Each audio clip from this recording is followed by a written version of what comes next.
just say that welcome to the Ivy League, the Critical Care Now live stream. These are all the editors. We're producing content every day of the week, and we'll just go through every day of the week. Everyone introduce themselves, and if it doesn't work after this, then we're all just going to drink in silence so that you'll just see us get all messed right up. On the wall. Yeah. I'm going to write on my wall too. It's not cardboard. All right, Steve, let us know real quick who you are. Hey guys, I'm Steve Haywood. I'm working on day one airway and ventilator. Quickly, my background is in respiratory therapy. I was a respiratory therapist for 8 years. Do a lot of vent education. I like trying to demystify the ventilator. Ventilator teaching has been made very complicated, and it can really, if you spend a little time, can be made very easy. And so that's my goal in education. And then Matt, you're also on day one.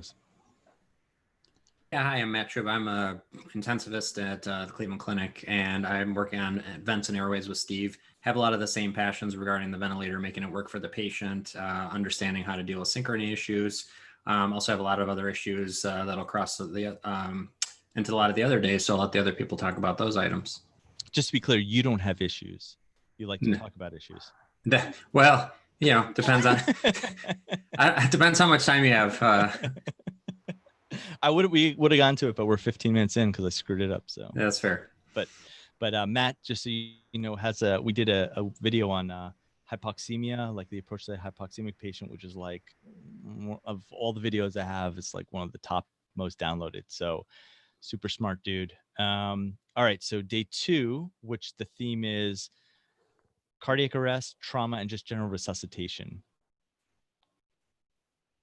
So who's up for that? Me, and I think Ashika's on here too. Hey, everybody, I'm Zach Kassim, emergency physician and intensivist in Philadelphia at Penn. Trauma is a passion, and I'll be putting out some stuff, hopefully be useful to you guys, just rethinking how you approach trauma and the nitty-gritty of trauma resuscitation. Awesome. Ashika? Hi, I'm Ashika Jain. I'm in New York. So also, I think everyone here is an intensivist of some sorts, way, shape, or form. If you're not, we're all aspiring to be one day, I suppose. So I do ED, critical care. I split my time between the surgical ICU and the ED. And obviously with the propensity for trauma as well. And so we're sort of taking over the Tuesdays group. Oh, I hear feedback. That means there must be some sound. Yeah. With sound, yep. And same thing, I think trauma in my head just makes super sense. I was one of those people who could sort of remember people's injuries by imagining what their accident was. And I could sort of remember all their rib fractures. It was a really weird skill to have, but clearly it works into some favor. So hopefully that won't ever come in handy ever again. Awesome. And from day 3? Yeah, I guess I'm repping day 3, which is the subspecialty day. I'm Samantha Dallafeld, and I'm a pediatric intensivist in Austin. So I hate adults, and I just bring their peds perspective on all the things. So that's in your bio, actually. Yeah. I hate adults. And that was it. They're just big kids, right? That's all you need to know. Right. Adults are just big kids though, right? Ooh. Or it's funny. Adults just bigger kids. Yeah. It's funny how some pediatricians will say they did kids because they hate adults, and some adults will say they didn't do any peds because they hate kids. It's just funny how there's just this line of what they hate. I didn't do peds because I hated parents. I love kids. I think that's way more common, actually. Day 4, Thursday. I guess I'm day 4. Hey everyone, I'm Rupal. I am from the University of Maryland. That's where I trained. And now I am adjunct faculty at Capital Region Health in Prince George's County, PG County, also known as Pretty Girl County, for those of you who know. I was an audiovisual learner throughout all of my training and craved some audiovisual material. And so I am bringing the RAD review, which is audiovisual kind of pearls on radiology topics. And so hoping to make it more case-based. So send me cool radiology cases that you see. That's right. And by the way, I should have mentioned at the top, but if you don't know, the site is live right now. I mean, don't click away from this right here. Stay right here. But after, you can go check out the site. And we launched pretty well today. I gotta say, once you all started tweeting, the site was pretty active. And you want to do a little live analytics before we do 1,100 users today. So that ain't bad. That ain't bad. People playing around, playing with the site. But Haney, we mentioned subspecialty day as pediatrics, but there's also tons of other subspecialists too. There's liver focus, there's some of the kind of the touchy-feely parts of critical care and emergency medicine. So it isn't all about pediatrics, although I'd love for it to be. Maybe if we can make an 8th day, it'll be all about pediatrics. And then we have day 5. I guess that would be me. I'm Sham. Day 5 is going to be about the vitals, which is perfect for me because I'm still in my learning phase. I'm a 3rd-year resident at Mercy St. Vincent in Toledo, Ohio, and currently applying to surgical critical care programs across the country. So that's going to be the next phase of my training, and I'm excited to be part of this team. For sure. And definitely you are also part of the background tech support, part of the website, making all this stuff happen. So yeah, whatever group I'm involved in, I always get called in for the tech support, IT. I'm the local IT at my residency program right now. So nice. And then in the future, not today, because we're not putting you on the spot, but if you notice there's some notes in the background, that's because this man plays the saxophone. And he said, not today, but he's gonna bust out. So if you want to request your favorite song on a saxophone, what's the most requested saxophone song to play? Is it a Kenny G song? Whisper. What's that? Careless Whisper. Careless Whisper. There you go. All right. So the sax man, Sergio Garcia, can you play his little ditty he does? Yeah, that's what I think hear. so. Okay, I'll take that request. All right, so it's happening. There you go. Next one, we're gonna have some sax. All right, not sax, S-A-X. I don't want to. It's a family show, you dirty people. And then day 6, we have a representative from day 6. We do. She's right there. Oh, let me unmute you. There you go. You're good. Hey, so my name's Lauren Igneri. I'm currently getting incoming text messages at the same time that I'm trying to do this from the intensivist I'm rounding with this week.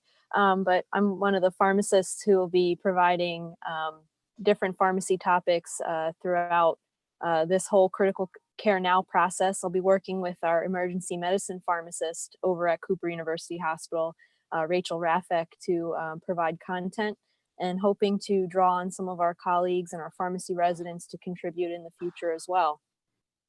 Yeah. And I have to say, I'm the luckiest guy out of all of you because I get to work with Lauren half the time. Thank you. And then the other half of the time, I get to work with Rachel in the emergency department. So I'm a lucky man. They got Best this. of both worlds. Exactly. Super smart women, and I'm happy to have them on the team. And in addition, Harmon Gill, who I think was going to try and pop on, he's going to be doing a procedure based day. So they'll alternate between toxin farm and then procedures, as well as his launching into some COVID stuff. And those the videos are going to be live this Saturday. Will be the first COVID video intubating the COVID airway. So stay tuned for that. It's a really awesome post. And then anyone from Sunday? I don't think so. I think we went through everyone. Sunday, I guess I'm on Sunday. Oh, Cammie, of course. Cammie, who's right there. You're right. Sorry, Cammie. No, it's all good. So I'm Cammie Hu. I'm EM critical care trained from the University of Maryland, where I've stayed on. I split my time between the emergency department and the medical ICU. I am a part of the, I guess, other subspecialty day. I think like the rest of everybody, I'm pretty big into resuscitation and ultrasound as it pertains to that. We have a really big transplant population here, so a little bit of that too. But I get to talk about a little bit of stuff everywhere. I'll try not to step on any toes, but I'm really excited to be a part of this venture. Excited to have you too. Oh, and then this guy's gonna get in a car accident over here. So this is Phil Rolla, who's just I mean, we were really just up to Sunday. Now, Phil, if you don't know, then you don't know. Phil Rolla is a superstar in critical care, and he is the brains behind the Vexus protocol. He runs a great conference called the H&R Conference. He does jujitsu. He could kill me if he wanted to, and I'm glad that we're friends.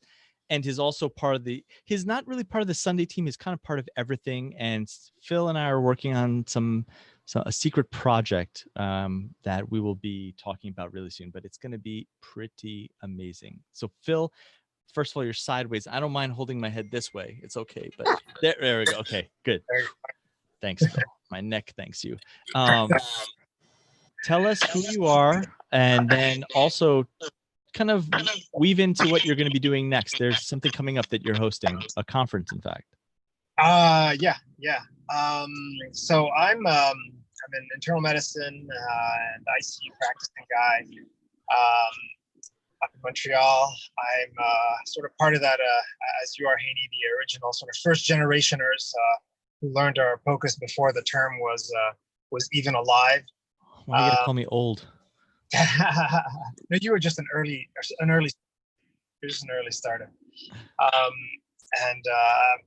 What I love to do is resus, point of care ultrasound, and passion for personalized medicine with physiology at the bedside. I think that's the way to go.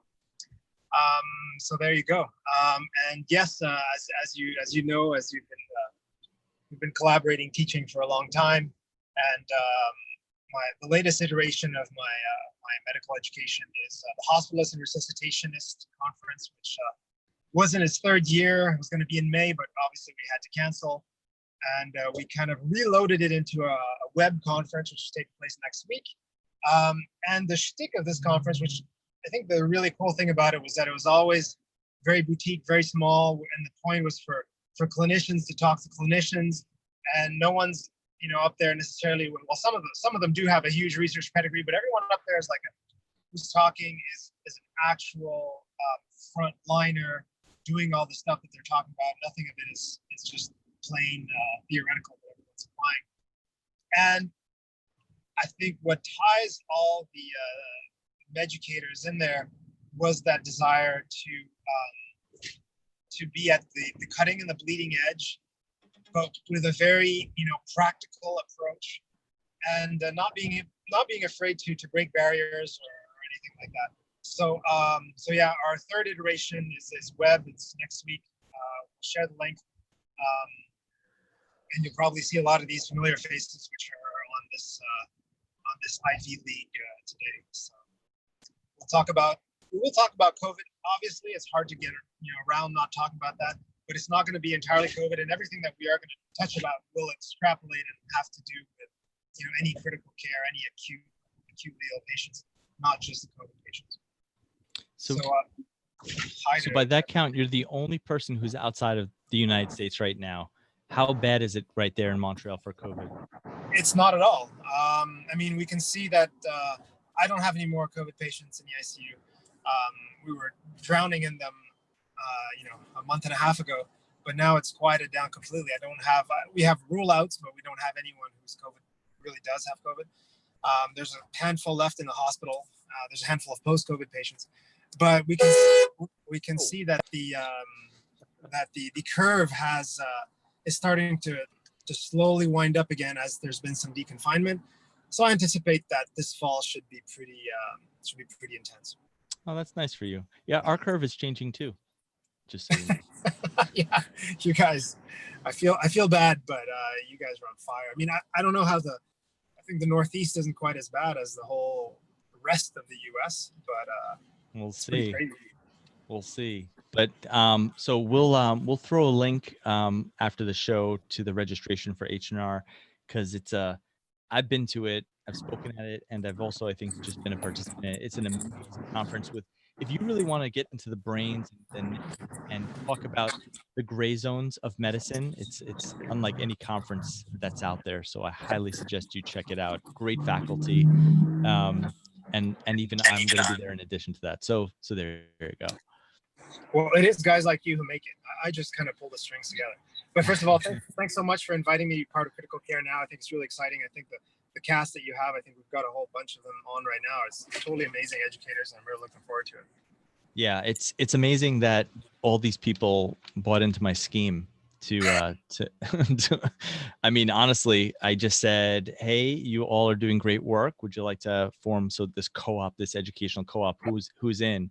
And somehow all these people said yes. So I'm the lucky one here. So so thank you, Phil, and thank you all. So we have some things that are going to be released over the next couple of weeks in terms of content, and I won't be one of those people that says, oh, we have something big coming. When it's out, we'll just let you know.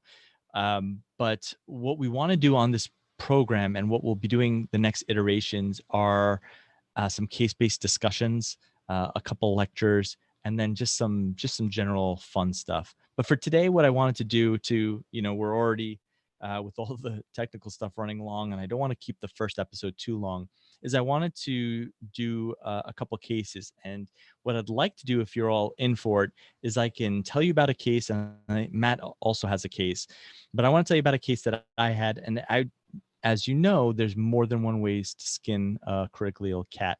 And so I want to see your thoughts on the management of this patient. So I'm going to unload some information, and then you tell me the things that you want to hear if I'm withholding it from you, and then we'll see which direction we go, and I'll tell you how the case ultimately went. Is everyone game for that? All right. So once upon a time in an imaginary hospital, there was a patient who came in for trauma, and this patient had an XLAP that, because they were there was some worry of some I believe I was a consultant on the case, so I believe the details were the person just wasn't getting better. They thought there was some injured gut, so they had an XLAP that was negative, and the person stapled up, and also had a subarachnoid bleed. They extubated the patient. It was looking clinically well. And then shortly thereafter, the patient aspirated, and now the patient wasn't doing so well. They weren't able to oxygenate the patient, and they called us down for help with the ventilator from the trauma ICU, as well as possible ECMO consultation. So that's what you're getting right there. I'll tell you that the patient was somewhat hypotensive with a blood pressure of 80/60 and a saturation in the 50s. That's right, 50. And they're intubated now, reintubated, and being bagged with a PEEP valve. And that's what I'm going to give you. So first of all, in fairness, you can ask me any details that I've left out, anything that you want to know before you form your next clinical step. Ashika. I have questions. So what was the mechanism of injury? And also, is this during COVID, before COVID, after COVID?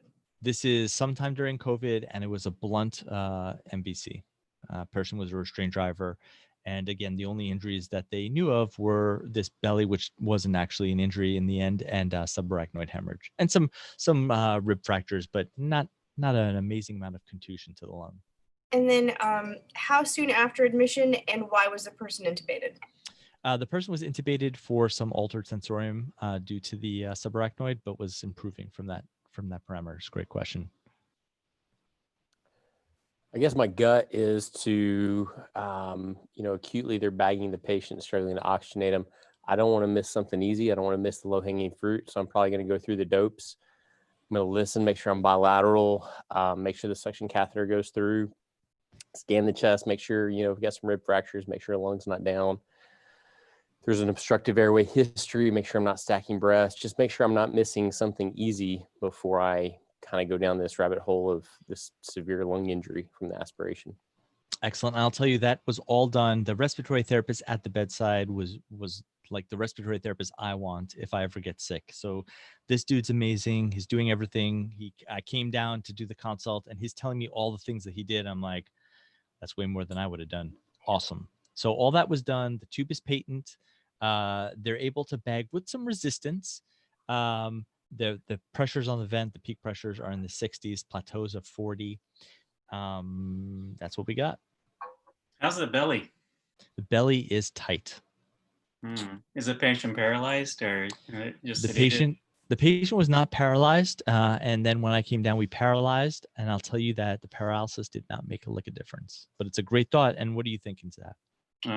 Next question is, how's the urine output looking there? Yeah, the urine output dropped, the blood pressure had dropped, tell me what are you getting at? Why do you keep asking? So there's an interesting story that Dr. Scalea will tell us about how all these compartments are interconnected. And my big feeling is this guy may or may not have injured their bowel. Maybe they had a small mucosal injury that was missed on their initial XLAP, and then that got worse, and now they have a belly full of dead gut that's now getting inflamed and causing abdominal compartment syndrome. And certainly, especially going through basics first, just like you said, in terms of addressing airway and ventilatory issues. But if you're still having problems and having a recent surgery to the belly, plus decreasing urine output, you got to be thinking about abdominal compartment syndrome. Okay. Anyone else? That's definitely one of the concerns that got raised, but anyone else have any questions or thoughts?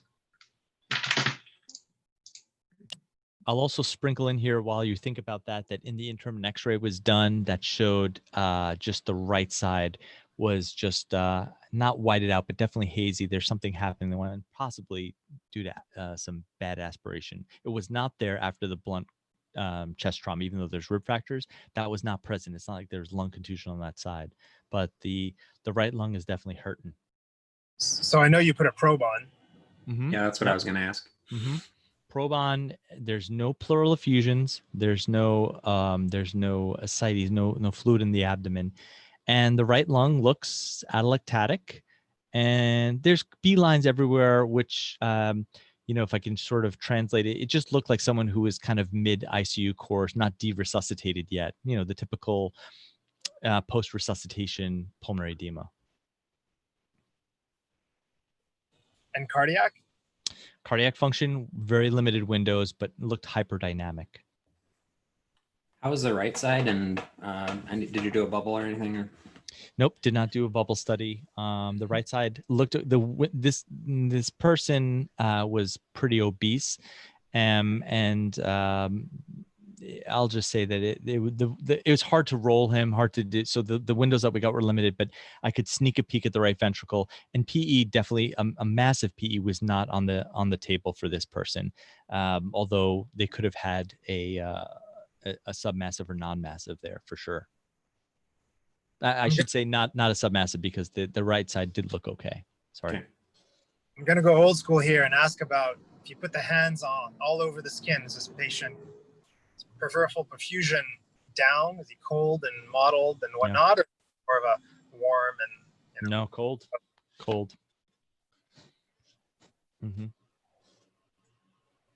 I'm also looking in the chat. You all can ask questions too. I'll definitely answer questions from the chat and the panel. All right, so go ahead. Anyone else? What's sort of the rest of his exam, right? So like neurologically, this guy who had a head injury, who was just extubated, is he still sort of with it, or was he with it prior to this event? Is there any concern, like are his pupils okay? Could there any be worsening head injury along with all the other stuff that's sort of head to toe-ish? Yeah, neuroexam, as far as we can tell, is intact, but he's paralyzed now. Before he got paralyzed, everything had seemed to be intact. He was just grunting and groaning, though, leading to the reintubation and, of course, the hypoxemia. But as far as we know, at that moment, and I'll tell you, even afterwards, there was no neurologic issues. But that's a good point. Always do, again, a good secondary survey on that patient.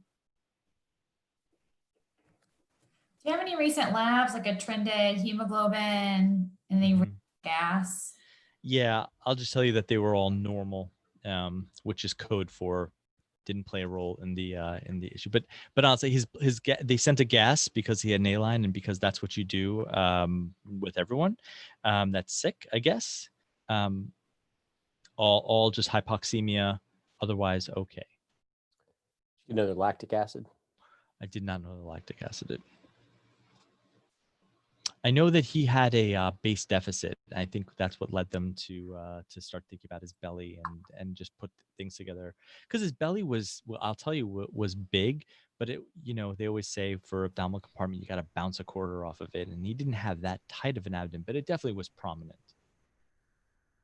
This All might right. be the only time I ask, but did the patient have an OG or a Foley yet? He did. So that's actually a great question, because initially he didn't have an OG in, and at my request we put an OG down, decompressed. The Foley was in there, which is how we knew he had decreased urine output. But everything was attempted to be decompressed. So for abdominal compartment syndrome, you want to just try and decrease all the spaces. I looked at the pleural spaces, hoping to have a nice big third space effusion that can drain out. There was nothing in there, as well as the abdomen. There was nothing to drain. Since you have a Foley, was it possible to get an abdominal pressure? It was possible, but there were 30 people in the room who were freaking about him being sat at 50%. So Fair enough. it's just, and this is this is where, academics differs from real life. And we've all been in that situation where, everyone's hyper focused on the oxygen and the circulation, and rightly so. But I think this is one where we had to make a clinical decision if he had ACS, the other ACS, abdominal compartment syndrome. But it's a great question. And had he been a little bit more stable, that definitely would have been the first thing.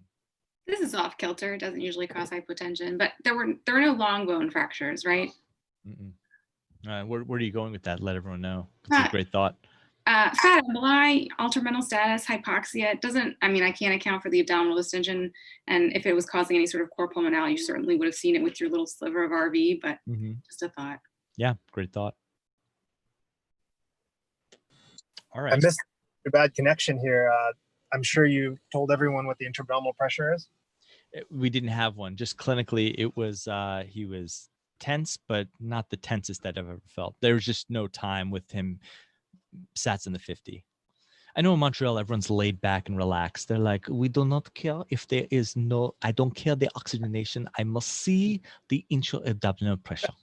I've just offended everyone in Montreal right now, because that's not even a Quebecois. Maybe some actually French people too. I don't know. Based on that, he's going to come up with an algorithm to use ultrasound for it now. What's that? He's going to come up with an algorithm to use ultrasound for. I know, for abdominal compartments. Feels like we already have that. So since you've already addressed all things and there's clinical suspicion of abdominal compartment syndrome, it sounds like you looked at a couple of important things, whether there was any drainable fluid collection. Yep. You can certainly, paralysis at this point, I think, is indicated just to make sure from both a ventilatory standpoint, but also to see if you can optimize ventilation better to be able to improve his oxygenation and ventilation in this instance. But at the end of the day, all roads with abdominal compartment syndrome inevitably lead to the operating room. And so I'll get surgery involved early in this point to, at the bedside, get the surgical team at the bedside to have an evaluation and see whether they, you can strongly suggest that they take this patient back to the operating room, or if he's really an extremis, even a bedside laparotomy could be done as well. So just certainly get them on board would be the next step. So that's beautifully stated, and I'll give you some of those details. So the patient, the question becomes this: the belly is tight, but not super tight, but certainly worrisome. The question is ECMO. Anyone would even suggest ECMO on this person? Could we just take that off the table with the subarachnoid? Like, there's not going to be any ECMO happening, right? Full anticoagulation, it's not going to happen. So now the question becomes, do you open the belly on the supposition that he's having abdominal compartment compressing the lungs, is not able to ventilate? Or do you prone the guy because his right lung looks horrible? And proning a patient with an open belly is not impossible, but also maybe not the wisest thing to do. So with that and the information you have, and by the way, the respiratory therapist did an amazing job, but I still went back. We did recruitment. We tried APRV. We did all the things, and still nothing's getting better, just to take that off the table. Yeah, that was going to be my question for you is, what sort of recruiting measures have we done so far? Maybe some ketamine, see if that helps to just open him up a little bit, and maybe even add some more sedation since he's paralyzed. Yeah. And then also, what do his lungs sound like? Is he wheezing? Is it just coarse? Is there something else stupid in his lungs that we can address easily? No, it's just horrible. I mean, the ultrasound on the right side just shows some dense lungs, and then the left side just beelines everywhere, but really nothing to do. And it is one of those lungs that if you've, you all know, you've been in the intensive care unit, and just one of those where like, what am I going to do next? There's nothing to reverse here. We have to support right now the physiology. So the question becomes, and this is not a trick question, this is the question that I had to figure out is there, and this is in a theoretical surgical ICU. So the surgeons are there and they're asking me to come by and help them out. And we have a very collaborative group, right? So it's a great group of people. So who would open the belly knowing that you're not going to prone them afterwards? And then who would prone them first, wait to see what would happen, and then after that, supinate them and open the belly? So who votes choice A? Open them up. 1, 2, 3, 4, 5, 6. All right. Then everyone else votes on the other, or a choice C, which I have not. All right. Choice C. Choice C. Okay. What's choice C then? Well, I guess my choice C would be, can we do a version of like a half prone, like on the side? So this way you haven't committed wholly to moving them completely over. So this way, if it works, if you get some improvement, then continue down that pathway versus if it's not helping at all, then bring them back and then perhaps open. Okay. That's a great point. You could sort of aim in the middle. That's a great test-taking tactic, by the way, too, on your orals. Is just don't commit. Just go kind of in between both, and then you can't be right or wrong. No, it's I'm just joking. That's a really good thought, and it may come in play later. All right. So anyone else? Will you teach me for a second? So there is the data in proning in kids is sort of still pending, and some of that is obviously they're a lot smaller, so the benefit that you're probably getting from proning them is less than an adult with huge lungs. But can you tell me more about that, like what the studies have really shown in terms of, we're going to pretty much use it exclusively in the ARDS population. I'm just curious to know that benefit that you're expecting with the proning. So you're raising remarkable. Your hand. Do you want to take that, Phil? You're raising your hand, or you're just banging the roof? You're raising the roof. I was just thanking the guy behind for letting me in. Oh, see, and that's the difference between Americans and Canadians. They're always like, "Oui, oui." That's just the way they live, and that's why they have almost no COVID. Right? If you're watching, let's be a little nicer. Anyone want to take that on the mechanisms of proning in adults? Sure, I can talk about that. So the data for a classic ARDS patient with a PaO2 to FaO2 ratio less than 150, who's had 12 or so hours of good mechanical ventilation, is pretty strong. There's a pretty robust mortality benefit from that. Now, are those patients somebody who has a SAT of 50% who maybe has abdominal compartment syndrome? Probably not.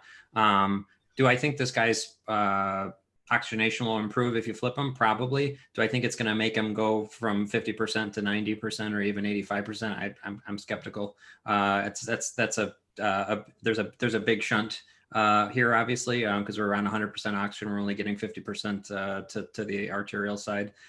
So I'm very skeptical that that's going to be sufficient. Will it help? Will it keep you from, maybe coding? Maybe, but I don't think it's probably going to be enough. Great. Anyone else have any thoughts or questions? And then I'll tell you how it went down. I just, just highlight also that, we have prone people post laparotomy. Mm-hmm. So, it's not you can't do it at all. You can use temporary abdominal closure devices and things. Key thing is, obviously continuing to monitor closely once they're supine and making sure that that the wound looks okay, but it's not you can't do it after they've had a laparotomy. So just to keep that in mind. Everything's a relative contraindication, right? Yeah, and the other to that point too is if you did decide like you want to do like a half prone and somebody like this, that might be the right thing anyway, because this person has, that sounds like really bad unilateral disease. Mm-hmm. So that may be more beneficial even. Yep. And I should have given a shout out earlier on to Steve, because Steve, from as a former respiratory therapist and a vent guru, what would you have done? So I'm going to the bedside. I'm trying to use high pressures. I'll tell you one thing that I did is he didn't like APRV. We weren't getting good tidal volumes with him. So what I did was I did pressure control and I kept my eye time high, almost like a 1-to-1 eye to E ratio. But anything else that you would have done before even entering this box of what we're going to do next? No, I think once you've got him paralyzed, APRV versus pressure control with your super inverse IE ratio are both reasonable options once he's heavily sedated and paralyzed. You know, I mean, for oxygenation, all you got as far as vent goes is raising your mean airway pressure and raising your FiO2. And it sounds like you maxed out about both of those. You know, making sure your tube's in a good spot, making sure you're have the capacity to ventilate both lungs. Sounds like you and your RT did a good job. And the one other thing that I'll say that I've seen a similar case, not exactly the same, is sometimes the things that we normally do for a bad ARDS patient and somebody like this who has got restriction from abdominal pressure actually often might need a lower tidal volume than you even normally would use, and maybe even a lower PEEP because they overdistend super easily up top, and then you're causing even a worsening of the shunt. Mm-hmm. Can I make a public service announcement about APRV? I think in my shop, people assume that because someone is paralyzed that they automatically are not a candidate for APRV when that is clearly not a contraindication. So whether a patient is participating or not does not obviate the ability to use APRV for another ventilation strategy, essentially. Yeah, that's an excellent point that often gets forgotten. And the only thing that you have to do is just ensure that they're getting a good minute ventilation when you flip them over. But that myth is going around every time I say let's do APRV, but like, especially during the COVID era, they're like, but they're paralyzed. Yeah, and I mean, it's beneficial when they can breathe above on the P high, but it's not a requirement. I think that I've also heard the opposite, where people don't use APRV because the patient is not paralyzed, and or you know, the other way, because they feel like that they'll fight the vent or buck the vent more, but people don't realize it's actually a more comfortable mode of ventilation overall. Yeah, I think when you look at historically, you look at the respiratory therapy textbooks. So back in the day, that's all we had when you talk about the pressure control ventilation with the ridiculously inverted IE ratios, and those were quite uncomfortable, and you had to paralyze to because the patient would flip out and totally buck the vent. So you had to heavily sedate and paralyze to use that pressure control with the inverted IE ratio. And then APRV came out and the patient can actually breathe spontaneously at those high pressures. And so they can tolerate it. And people didn't comprehend that. So the textbook writers listed it as a spontaneously breathing mode to encourage people to not paralyze their patients when they're in it.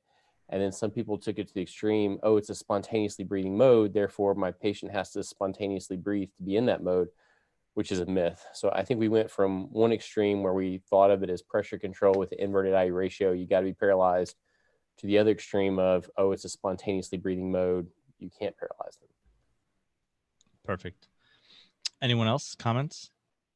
Yeah. Oh, you're going to say goodbye? Gotta run. I'll see you later. Good to have you on, and thanks for being part of the team. All right. So anyone else comments before I tell you what the next steps just happen to be? Again, there's probably a few ways we could have played it, but I'll just tell you what happened. Anyone else? All right. So we didn't have time for abdominal pressures, but we just felt clinically with the way everything was playing out with the low urine output, with the hypotension, with the high plateau pressures, is that the compartment was at play. So at the bedside, the abdomen was opened. And after that, guess what happened to the oxygenation? Nothing. It went up to 55%. So there you go. Yeah, I know, right? It's like we tried. So it went all the way up to 55, from 50 to 55.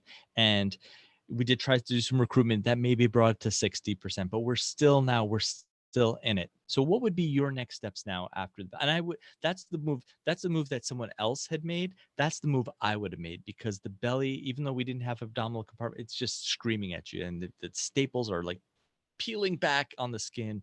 It's like, take the belly out of the picture, knowing that we wouldn't. It's a relative contraindication to proning, but no one was really amped up about proning this person after we opened the belly. Or the pressure's better. After you open the belly, how is the hypotension? Really not that much better. Surprisingly, really surprisingly. I thought I was putting money down that we were going to get better pressures, and maybe the sats wouldn't have gone up, but I was expecting a lot more reversal, and everything seemed just about the same. Maybe a scotch. Do they say scotch in Ohio, Steve? It's a scotch or a herky? I say Scotia. I don't know if that's from Tennessee or Ohio, but I say Scotia. I think someone explained to me that a scotch, 3 herkies make a scotch, is what I heard. I don't know about a herky. I've never Okay, heard I'm of a just saying. All right. Well, it got like a herky better, is what I'm saying. herky. Okay. So what now? What would you all do now? The belly's open. Can't go back.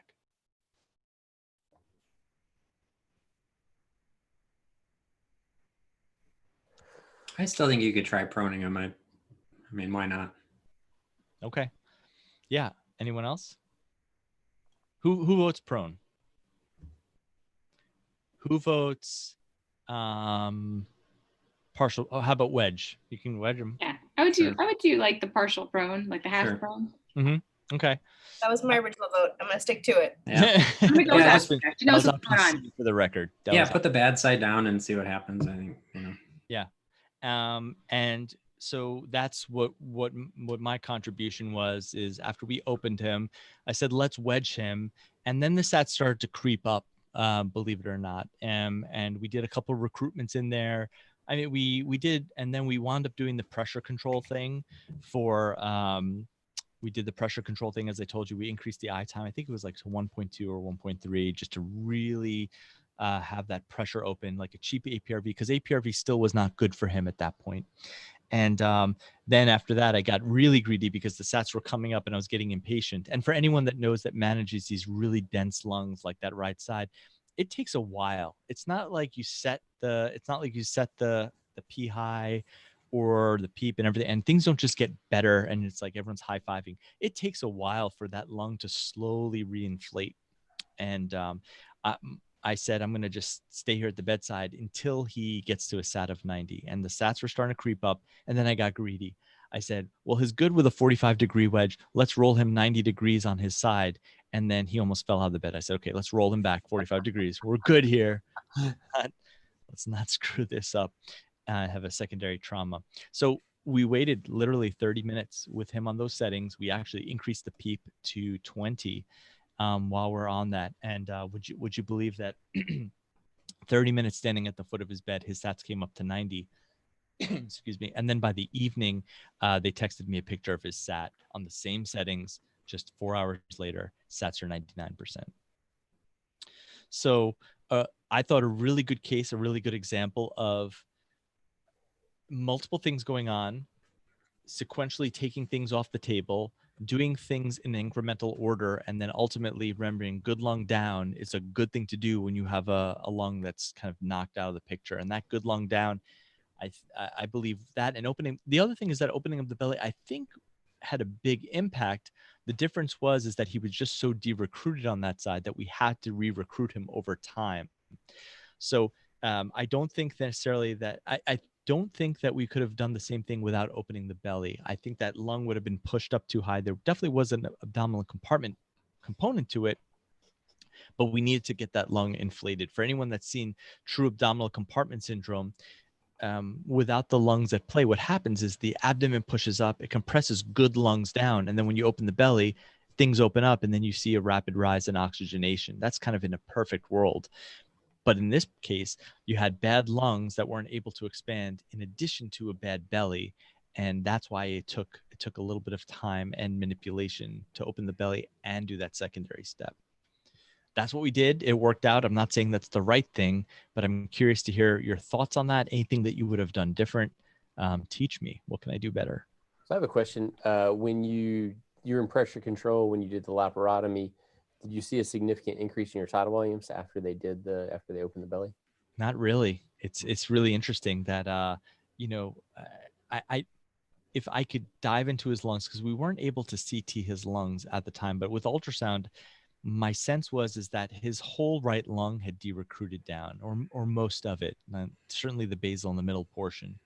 And my thought is that's he's not able to expand out his lungs and get good recruitment with that.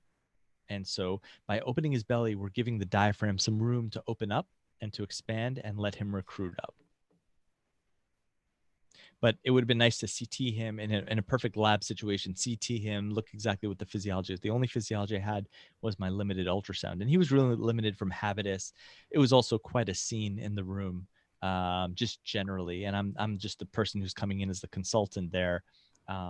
Crowd control, it was almost like a trauma in a sense where people were on edge, and I get it. But anyway, to answer your question, that's what we got. So not much improvement in the tidal volume until we recruited him, rolled him on the side. Now, certainly if we opened him, recruited him immediately, I think we probably would have gotten increases in tidal volume. That makes sense to me. I don't think rolling him on the side made the tidal volumes better.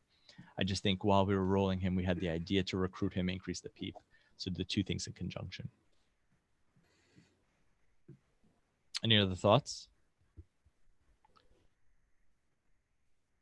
Cool. So that was, I mean, that was one of those cases where it's just like, wow, the physiology, it actually works. The human body is an amazing thing. I know Matt, we're getting up on the 6 o'clock hour, but Matt had a case, and anytime Matt has a case, I move my schedule around to hear what it is, because he just somehow finds the most amazing physiology. Perfect. Don't let us down now with that introduction. If this case sucks, Okay. Yeah, you're this is a case of a hyponatremia of 129. No, I'm just kidding. So this is a case in the age of COVID. So there's I only work at night, so that's kind of the way that my life is. But so I come on for a night shift, and there's a 70-odd-ish-year-old guy who's supposed to come up from the emergency department. Really high pretest probability for COVID. Sounds like but the sign out I got from my colleague who saw the patient, as well as the EM physician, was like, yeah, he doesn't look great. He's a little bit tenuous, but he's on 6 liters nasal cannula, kind of doing okay. So now he's going to come up. So that's the situation in which he's signed out to me. Hadn't yet arrived at the bedside yet. And then about a half an hour later, I'm pulled in the room by the nurse for the patient, who says, he doesn't look very good. He's kind of is a little bit encephalopathic, and I can't get a consistent saturation reading on him, but when I get it, it's 60 or 70% with a good waveform. I'm just really worried about him, and now he's on 15 liters nasal cannula all of a sudden, and despite that, not holding saturations. So that's the patient that you're looking at right now. So I go into the room to see him. He is working to breathe, definitely elevated effort. His rate's in the 30s, and he is encephalopathic as all get out, really just kind of in and out, and not really playing well. And I still don't really know what his saturation is. And this is just kind of what this guy looks like, and he's kind of trying to start to sit up and get out of bed a little bit, and he's kind of that level of confused. So I don't think it's probably controversial that I decided he needed to be intubated at that point. So now what I have is I have a gentleman who has a 15-liter cannula on. He has a non-rebreather over it. He may be getting sats of 88 to 90%. His chest x-ray looks classic COVID diffuse bilateral infiltrates. And he needs to, and his BMI is about 45. So that's all the information that I have for you. And I'm considering, well, I'm not considering, I am going to intubate him. So I guess my first question to you, is there anything special or different that you would do in your approach to this patient, getting ready to intubate him, knowing what you know about him so far? I just want to ask Cammie if she used this as a strategy to distract Samantha with this, bring the child. I mean, right? I was actually going to say we might have to break off so I don't distract the group. We know totally that worked. you got that baby. We know you got that baby just to distract us all. That's fine. I definitely have to refocus at some point because I was like, oh, look, cute baby. We'll jump off whenever you have to. But okay, so seriously, anyone have any thoughts here? So I know that for us during COVID, we had a couple of different strategies we were using before intubating. So if they were already on nasal cannula, keeping them on nasal cannula, but if not, actually even preferentially switching them over to nasal prong high flow, so that this way you could sort of have passive oxygenation while you were intubating. Sure. And really minimizing any amount of open airway time as much as possible. So really holding everything to the last minute, and perhaps even using an LMA instead of a BVM to really bag people. Sure. Those are good thoughts. Yeah, I think all those are things that came to mind and were thought about. The other thing I have a question about is just like, this is based on what you know about this person's physiology in terms of the hypoxemia, the bilateral infiltrates, and the body habitus. Is there anything different you would do in your approach to positioning or anything like that with a patient like this? Head up. Yeah, exactly. So, so perfect. So that's what I did. I put them at like 45-degree head up. I need to make a video of this someday. Maybe you guys all do it, but it's a thing that I do, where I stand on the back of the bed, keep them at 45, glide scope at the side, RT on the other side to go like this with the mouth, so I can get the tube in. So that's what we did. It went very smoothly. He got on the vent. I was finally able to get a reliable saturation with an FiO2 of 60%. He's satting in like the low 90s, so still not great, but doing okay. He's on PEEP of 14 at this point, with a driving pressure of around 12. So his plateaus are in the upper 20s. And he's hemodynamically about the same as he was before, so doing okay. So overall, it kind of feels like a win. But then like an hour goes by and now has a pressor requirement, and his oxygenation has gotten worse. He has become extremely PEEP intolerant. So his oxygenation, so his FiO2 needs have gone up to 90% now. Anytime I try to go above even 12 on his PEEP now, I'm getting hypotension and desaturations.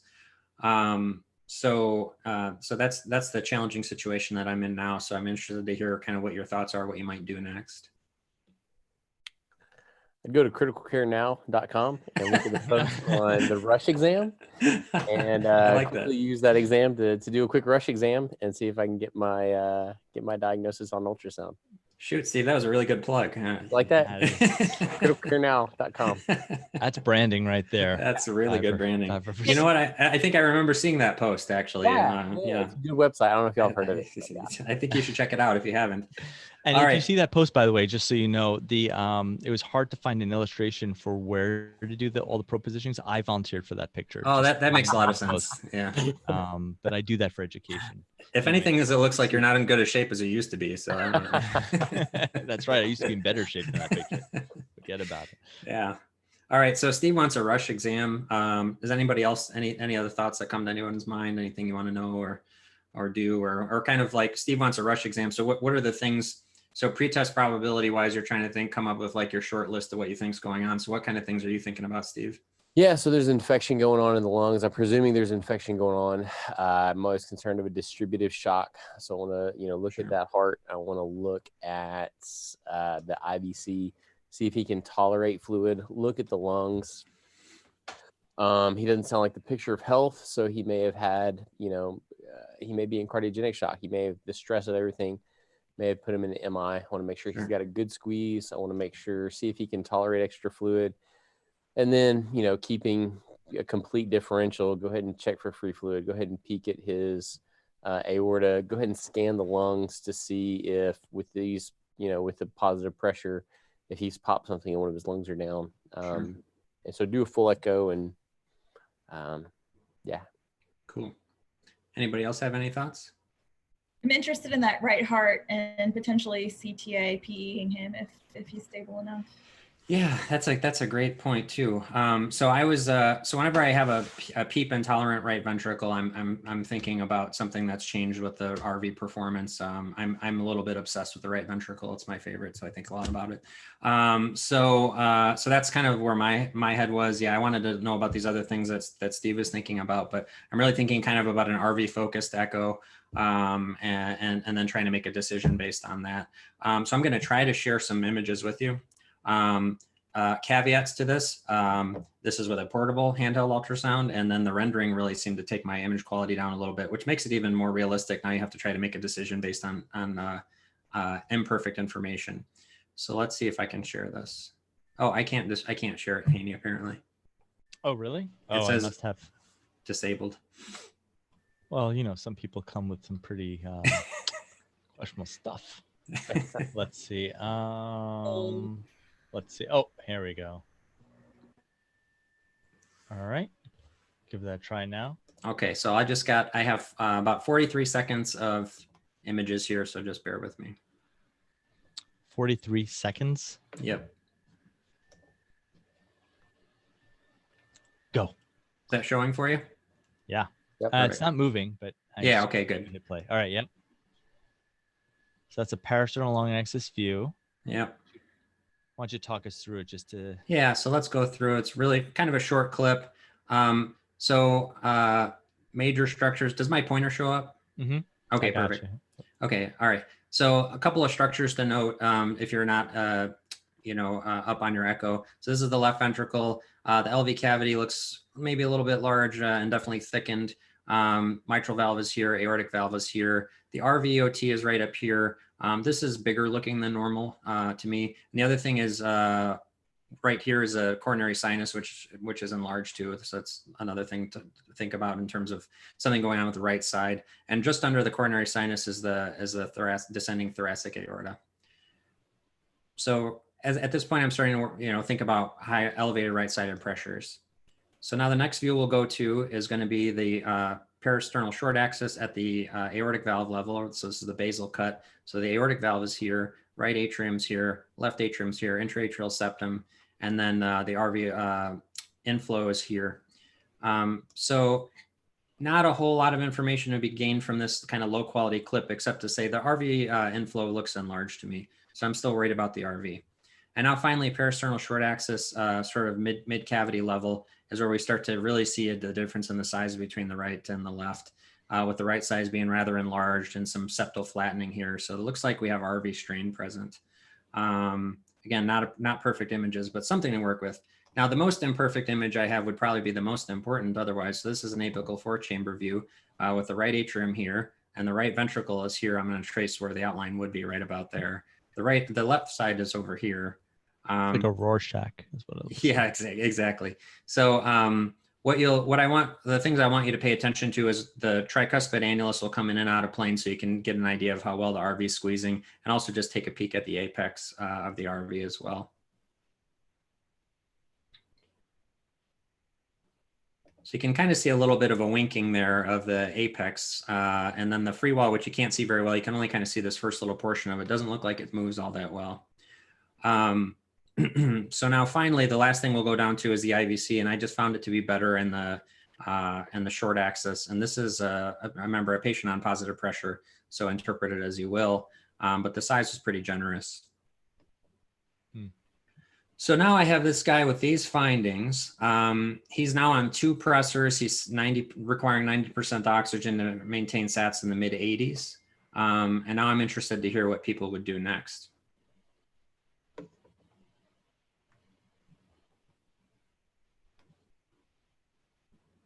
So these patients, sometimes I like to drop the probe back on your parasternal, look at your RVOT Doppler, and see what you've got for an envelope there, which can be a little bit useful if you're seeing notching, if you're seeing, Sure. a really abnormal decel time, what a pattern, sort of type 3 or 4 type pattern. That's when sometimes I've been using inhaled vasodilators. And the other thing is, a lot of these, like the case you're describing, is fairly quote unquote typical for a lot of these sick COVIDs that you just intubated and that's it. And never find anything else wrong besides a little bit of RV strain, but not so much, yet such a big hemodynamic compromise. We switched to going with APRV as not just a rescue, but as a first mode, and found that, when they recruited slowly over time and tolerating some hypoxia over some time, these things tended to go away and the pressure requirement tended to go away. So those would have been my 2 moves. Gotcha. In this particular case. Gotcha. Any other thoughts? My only thought is that I gotta run. Sorry, guys. Okay. That's okay. Talk to you guys later. Thanks for coming. All right, anyone else? Any thoughts? All right. I just want to introduce. Introduce Michael Javid, or Javid, as they say in France, onto chat. He's also known as Bedside Rounds. Just want to say hello and welcome to the team. So I was going to actually try to ask everybody if they've started incorporating the 60/60 for PE into their ultrasound.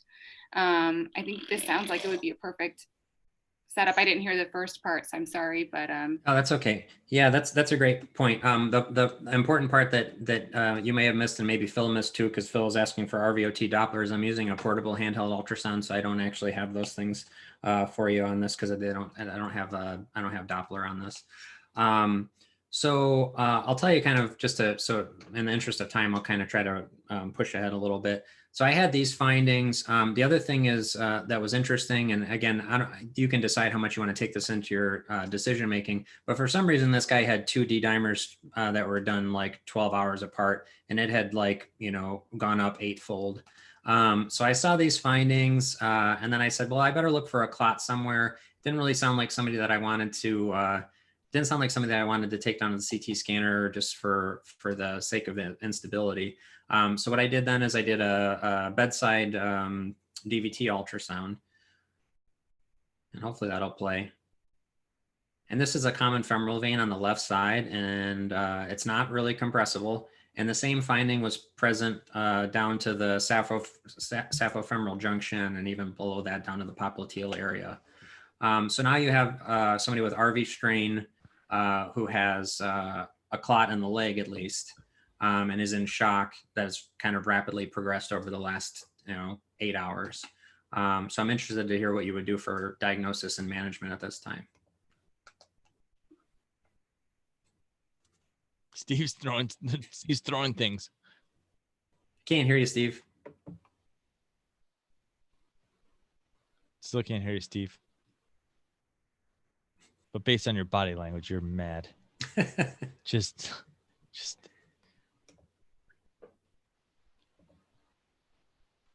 All right, his changing. I think he's changing out mics, and wait, I think he's there now. All right. Can you hear me? Sorry, I'm on my computer mic, so it probably sounds crummy. No, we got you. So yeah, I mean, you got a DVT, you've got right heart strain, and he's in shock.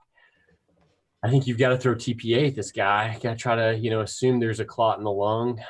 If there's not a clot in the lung, ideally he was lethargic when he first went down. So hopefully there's a head CT scan that's already been done that shows there's no blood in the head. And I mean, in a perfect world, if there's a CT of his head, I think I throw TPA at this guy. Anybody agree or dissent? I guess who's giving lytics? I guess. The question is how much, though. That's the next question. Oh, sorry, don't want to take it. No, that's okay. So all right, yeah. Then okay. So now you can decide. Let's say number 1 is full dose, number 2 is half dose, and number 3 is catheter directed. So 1 is full dose, 2 is half, and 3 is catheter directed. What's your choice? So I'm sorry I missed the setup. Does he have a age contraindication or relative contraindication or? He's about he's 70. He's got hypertension. Really, no other obvious contraindications. He was encephalopathic when this all started, but he was encephalopathic because he was satting somewhere in the 60s or 70s. And what's his most recent blood pressure? So now his MAP is at best 60 on 16 of norepi and 0.03 of vasopressin. Go big or go home. Agreed. I'm gonna vote half. Okay. Yeah, I struggled with that. I thought about it. I had circumstantial evidence of a massive pulmonary embolism. Didn't feel like it was safe to travel. So I went ahead and I gave full dose. After discussing with his wife, running risks, benefits, and things like that to make sure it was something that was worthwhile for them to try. So we gave standard dose 100 milligrams, and in about 8 hours he was down to 2 of norepi. His heart rate came down from the hundreds to the 60s. He was off pressors a day later. 2 days after that, he's extubated, had a repeat echo, and his RV size was normalized. And he actually was able to, after a stay in the hospital, was actually able to be discharged to a rehab. That's rad. Great case. Yeah, that's an awesome case. I should have led with this. I am not critically care trained, and I was hoping you could teach me. So I've heard a lot about, half dose TPA in like a code situation or like pushing half dose TPA, but I'm thinking about like a patient with a pulse. I always thought it was still full dose, over the 2 hours, I think it is. Is that right? Or are you also in the ICU now doing like half dose? infusion over the 2 hour. There seems to be a lot of variation in practice on this because the evidence is not very firm. I think there's a feeling that if you give half dose, you may be likely to get maybe the same benefit with, maybe a decreased risk of bleeding, which I think is the appeal of it. And some of that's probably extrapolated from there's some observational data to support that, but there's also sort of extrapolation from the fact that, when people get catheter directed TPA, they're only getting 24 milligrams over. So it seems like a reasonable thing to do. It's just for whatever reason, there's some cultural, differences the way this is done. And for us, I think we almost always use full dose. But I wouldn't fault anybody for using half in a situation like this either.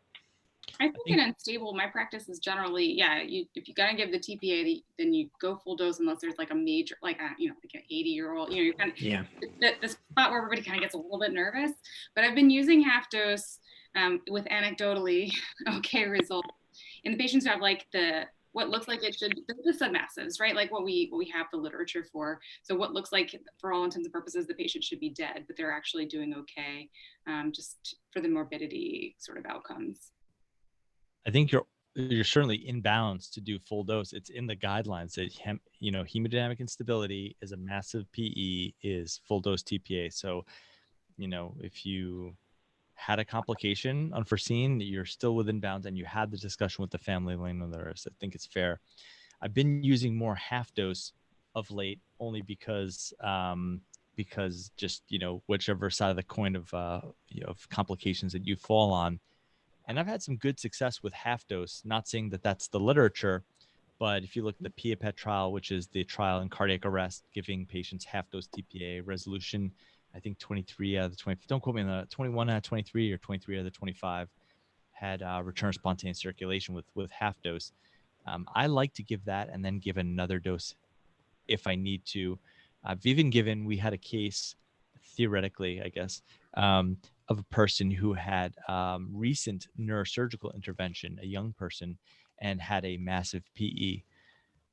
What are you going to do there? So we gave a quarter dose, checked fibrinogen, another quarter dose, checked fibrinogen, just to make sure that we're not over anticoagulating, and actually got resolution of the thrombus. That was a little dicier. No one wanted to go to ECOS for that person. No one wanted to go to the OR for that person. So this is one of my most favorite topics, mostly because there's no right answer and there's a lot of style. So I like hearing what people have to say. But Absolutely. I think full dose is absolutely fine. Haney, I'm going to butt in and applaud you on that neurosurgical patient, because that was certainly something I'm sure a lot of people were very tense in the various regions of their body while you were doing that. But as a young person, they can't make their neurosurgical follow-up outpatient visit if they're dead from a PE. Right. I'm just curious, when you said, it's Claire, by the way, I'm just curious how quickly your fibrinogen turnaround time is. We've had a little bit of trouble with this recently. Is it not something we have to ask for stat very often? Yeah, and first let me introduce you and Sunil as well. So Claire Heslop is an intensivist, an ultrasound extraordinaire, ultra marathoner, one of the most amazing people from a human being perspective that I've ever met. So she is going to be part of the ultrasound day 4 crew. And then Sunil, who's up in Strong Medical Center, who is a hospitalist who went on to do critical care fellowship, is also on the call. So welcome to you both. Turnaround time for fibrinogen is, about an hour or two for us. And I know in some places it can be tricky. But but that was one where you have to MacGyver. Yeah, it was one of those where you're like, listen, I know you usually do the INRs and all that stuff, and but I need it because I'm making my next step decision based on this. And granted, that's sometimes a MacGyver decision, but we all know that we could talk about, you have a person with massive PE who's 25 years old.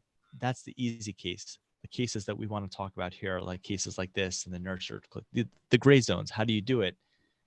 There's lots of ways to do it, and that's the benefit of having so many experts on a call like this. So that's a great case. And of course, the person got up from the bed afterwards, hugged you, and then rode off into the sunset. That's how it happens every time. Every time. 60% of the time, it works every time, right? Ask a question. Not allowed to ride horses after neurosurgery or fibrinolytics, by the way. No, you actually should be off horses. In the US? Crazy down there. Dude, funny story. I had a kid with ITP. I still had a freestanding ER. initial platelets were like 8, and I rechecked them, they were 15. I talked to hemoncs, they're like, no, send him home, send him home. So it's like, after talking to hemoncs several times, I send him home. It's like, wrap him in bubble wrap. I walk outside, rural Tennessee, the kid's jumping off of a tailgate in a truck into an asphalt parking lot. Oh! Anyway, The best laid plans. rural Tennessee for you. Awesome. Well, we're coming up on the 6:30 hour, and I know we had some technical difficulties. So technically, we've been on for an hour 15. Anyone else have any thoughts or anything else? Michael, you haven't said anything. Bedside rounds, great respect for you. Jumping on at work no less, or not at Yes. work. He could be at work. He could just be dressed. I'm in my office. I don't want to right? get you in trouble. Yeah. All right. How do you go from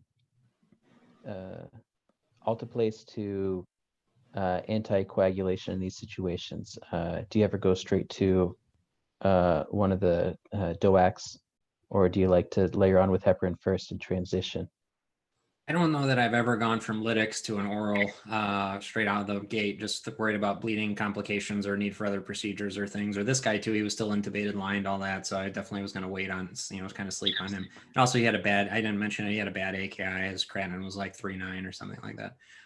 So he struck out in all kinds of different ways. But yeah, I personally haven't done that. I don't know if others have, but it just feels a little bit unfavorable risk profile to me. Another question asked is how long after the lytic is finished do you start the anticoagulation? That also seems, there's some studies, and these are the studies when you look back that had the higher bleeding risk, that actually had patients on heparin while they're getting the TPA.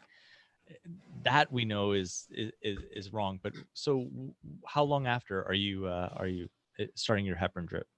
I wait for the coags to normalize. I'm not sure what the data is behind that, but that feels kosher to me. So it usually takes like 4 to 6 hours. I check I check a fibrinogen too, as I'm worried about increased bleeding risk. And then it's just once the PTT is in range, then I'll go for it. It usually takes between 6 and 12 hours. Anyone else? Awesome. I had one more question if we can get tangential. You mentioned alteplase. So my old shop, if somebody was super unstable, we would just give alteplase and push it. And my new shop, my pharmacists will only let me push tenecteplase. So I'm like, that's fine. Give me whatever lytic you'll let me push. What are y'all's thoughts? I don't know that I have the background to answer that. So I'm not sure. I've definitely pushed alteplase. So I grew up pushing alteplase, and then now they freak out if I want to push alteplase. And they say, but tenecteplase, that's cool. You can push that one. The kids in Ohio are so sophisticated. When we're growing up, we're pushing. Man, down in Tennessee, shoot for it, man. We'll push that alteplase. Yeah. Moonshine, TPA, don't matter. All good. Can next week be moonshine? We were bourbon this week. Yeah, definitely. I think you're gonna have to supply it in that case. Yeah, I got a cousin down in Kentucky. He'll hook you up. I know that tenecteplase is something that what's his name? Jeff, the PE guy, Jeff Klein. Yeah. It's something that he truly believes, and I that guy says it. I believe it. Has less bleeding potential than the other drugs that are out there. But I only have experience with alteplase. Yeah, great questions. But you're saying alteplase infusions, right? Not alteplase push. Yeah, bolus. If you're gonna go full dose bolus and then follow with the infusion. Yep. What if they're dead? What if you're doing it in CPR? Yeah. When I've done it in CPR, I just kind of push it real good. I slam it in. I don't know. Yeah. So I do. Yeah. Unless you want to ask people to do 2 hours CPR. Yeah. Yeah, it's always a question during codes. I think there's always someone there that says, should we push? There's always someone saying, should we give some bicarb? And then there's someone else that's like, should we give TPA? And now with some of the more recent literature showing that the RV doesn't really reveal whether or not someone's RV is dilated necessarily to reveal that they're having PE. I'm more of a half dose. If the scenario suggests it before they coded, I'm very big into looking at the lower extremity veins. I'm not one of these Hail Marys like, well, just we can't let this person die without everything. I think that comes with its own risks as well. and also cost effectiveness. You know, if this person's clearly a cardiac arrest from ischemia, I don't know if there's any benefit. Although you might make the argument, well, maybe then you'll lyse some coronary clot. But does anyone have any thoughts on that, or what they do? Intra-arrest. Probably depends on the patients that you're receiving. So like, I think if you're in the emergency department, your risk calculus might be a little bit different. But if I have like a floor code patient or something, I mean, most of those people didn't just throw a massive PE or have a STEMI. It's usually something like, they aspirated and somebody found them later, and something that's like a little bit more of a medical or metabolic issue than something like this. Right. Yeah, last time I pushed in the ER, I was actually working in a freestanding ER, and for some reason, EMS brought me a witnessed arrest in a shockable rhythm in a 47-year-old to my freestanding ER. And I kept getting him back and losing him, getting him back and losing him. And so I just worked under the assumption that this must have been an MI. And so I pushed TPA in that guy. But yeah, like Haney said, I've got to have either a big swollen leg or a DVT on ultrasound or some indication that this is PE. Or like I was in that shop where I was, I'm on an island in a freestanding ER with no cath lab, no cardiologist, and the guy is not stable enough to put into an ambulance. And it's, VFib arrest that I'm presuming is secondary to an MI.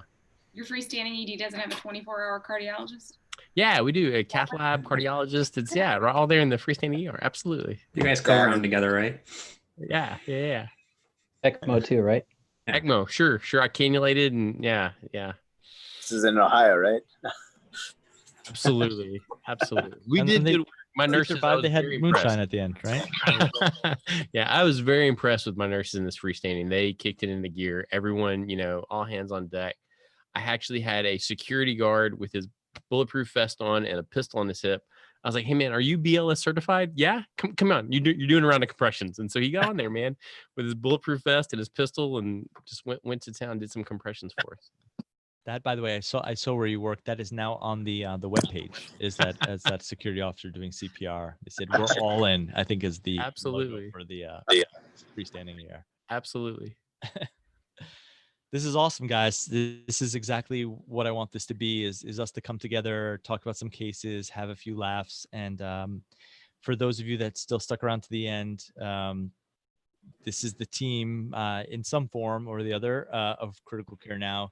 Check out criticalcarenow.com if you haven't already. It's just education every day, pure content, video, audio, images, and this type of content that we'll hopefully bring to you periodically. We haven't decided on how often we're going to do it, but the good thing about having such a big team is we can do it regularly. We don't all have to be here at the same time. So I want to thank you all for taking time out of your days to be here and for the introduction of the Ivy League, and everyone who's watching along. Definitely check us out and stay in touch. You can sign up on the webpage for constant communications and be part of the newsletter. So Steve has a parting thought? No, it's put my Twitter handle up there. Oh, there you go. So follow. Yeah. Smart. Yeah. Follow us on Twitter. Let that be a lesson. Let that be a lesson to you all. You need to do a little more branding in your backgrounds over there. I'll upgrade my call room so I can get that. There you go. There you go. Call room studio. They're just terms. I cut that Twitter bird out and everything. I was so proud of it. Look at that. Look at that scissor work. I didn't even think about that. That is some arts and crafts. Yeah, the tape got reflective, so it looks a little janky. But now, don't lie. Your kids did that for you. Don't lie. Well, that's still a good dad. Putting the kids to work during Absolutely. COVID. Arts COVID and crafts classroom. time, kids. That's right. Do something for daddy. Yeah, while daddy drinks bourbon, fix his wall. All right. You all rock. Thank you for being here. And let's do this again sometime soon. All right. Thanks a lot, everybody. Take care. Thanks, guys. Bye, everyone.